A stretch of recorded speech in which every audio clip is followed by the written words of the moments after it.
Hello viewers, আসসালামু আলাইকুম। চলে আসলাম আজকে আমাদের ছোট্ট লাউ খেতে। এই যে লাউ গাছ লাগাইছি দেখতে পাচ্ছেন, আসলে অনেক বর্ষার সময় যখন লাগাইছি তখন হচ্ছে বৃষ্টিতে বিচিগুলো কিন্তু পচে যাওয়ার সম্ভাবনা বেশি থাকে এবং পচে যায় অলরেডি। দেখতে পাচ্ছেন মাশাআল্লাহ দিলে আমাদের মাচায় কিন্তু উঠে গেছে দেখতে পাচ্ছেন। আর যখন আপনার মাচায় লাউ গাছ উঠে যাবে 5-6 পাতা আর কি রেখে তারপর হচ্ছে আপনি মাথাটা ভেঙে দিবেন। মাথাটা ভেঙে দিলে হবে কি, আপনার অনেক ডোগা বের হবে।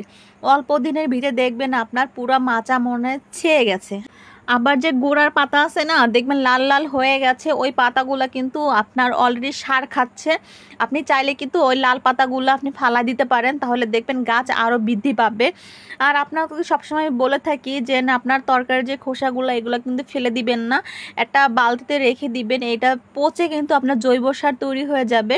আর অবশ্যই কিন্তু ডিমের যে খোসা আছে ওটাও কিন্তু ফেলবেন না, অনেক গাছের জন্য অনেক উপকারী, খুব ভালো একটা খাবার ওদের জন্য। আপনার কিন্তু গোবরের সার যদি থাকে কারো, তাহলে গোবরের সার দিতে পারেন। আমি তো শ্যাওলা যে পচাগুলো ছিল, শ্যাওলা আমি পচাইয়ে তারপর হচ্ছে আমি গাছের গোড়া দিছি।